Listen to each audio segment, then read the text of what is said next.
میرے ہم وطنوں، میرے دیش کے لوگوں، میرے ملک کے باشندوں، اس ملک کی رونق اے لوگوں، السلام علیکم ورحمۃ اللہ وبرکاتہ۔ لفظ امانت، جس سے میں اور آپ اور پوری انسانیت بخوبی واقف ہیں، یہ ایک مقدس لفظ ہے اور کسی مقدس شخص کو ہی امانت سپرد کی جاتی ہے۔ امانت جتنی بڑی ہوا کرتی ہے، اس کا امانت دار بھی اتنا ہی بڑا ہوتا ہے۔ اس کائنات کی سب سے بڑی امانت قرآن پاک ہے اور اس کے امانت دار بھی اس کائنات کی سب سے بڑے صادق و امین ہیں۔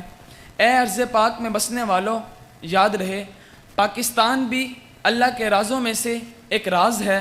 یہ خوبصورت امانت ہے جو ہمارے رب نے ہمارے سپرد کی ہے۔ بس رہے تھے یہی سلجوق بھی، تورانی بھی، اہل چین میں، ایران میں ساسانی بھی، اسی معمورے میں آباد تھے یونانی بھی، اسی دنیا میں یہودی بھی تھے، نصرانی بھی۔ اللہ عز و جل نے اتنی ساری قوموں میں سے اس امانت کے لیے ہمیں منتخب فرمایا۔ اگر ہم اس کے قابل نہیں تھے تو یہ امانت ہمیں کیوں سپرد کی گئی؟ ساتھیو، ہم اس کے قابل ہیں۔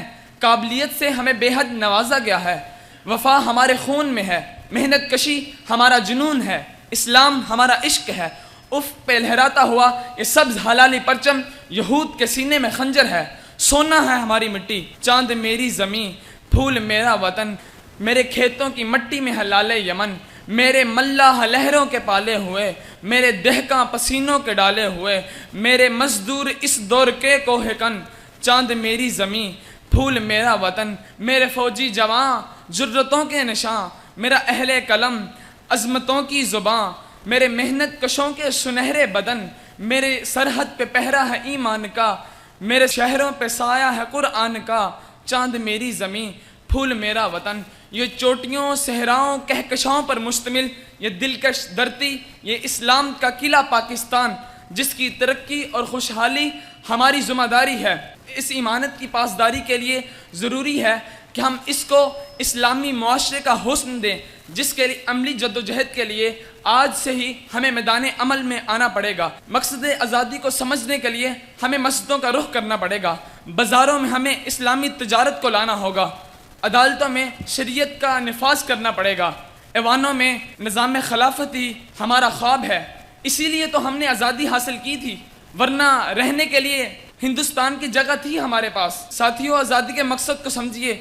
یہ دھرتی ہم نے اس لیے حاصل کی تھی، یہاں اسلام کا سویرا طلوع ہوگا، یہاں نظام مصطفیٰ کی بہاریں ہوں گی۔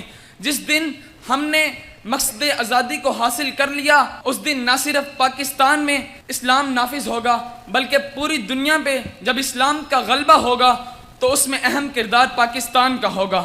شاید اسی موقع پہ اقبال نے کہا تھا کہ آ ملیں گے سینہ چاکانے چمن سے سینہ چاک، اور بزم گل کی ہم نفس باد صبا ہو جائے گی، شبنم آفشانی پیدا کرے گی میری سوز و ساز، اور اس چمن کی ہر کلی درداش نہ ہو جائے گی۔ آنکھ جو کچھ دیکھتی ہے لب پہ آ سکتا نہیں، محو حارت ہوں کہ دنیا کیا سے کیا ہو جائے گی، شب گریزہ ہوگی آخر جلوائے خورشید سے، اور یہ چمن ممور ہوگا نغمہ توحید سے۔ اللہ عز و جل پاکستان کو کبھی بھی نگاہ مصطفیٰ سے محروم نہ کرے۔ اے اللہ، پاکستان کے حکمرانوں کو غیرت دے دے، یہاں کی ماؤں، بہنوں، بیٹیوں کو پردہ دے دے، پاکستان کی معیشت کو حسن اور جمال عطا کر دے۔ خدا کرے میری ارض پاک پہ اترے وہ فصل گل، جسے اندیشہ زوال نہ ہو۔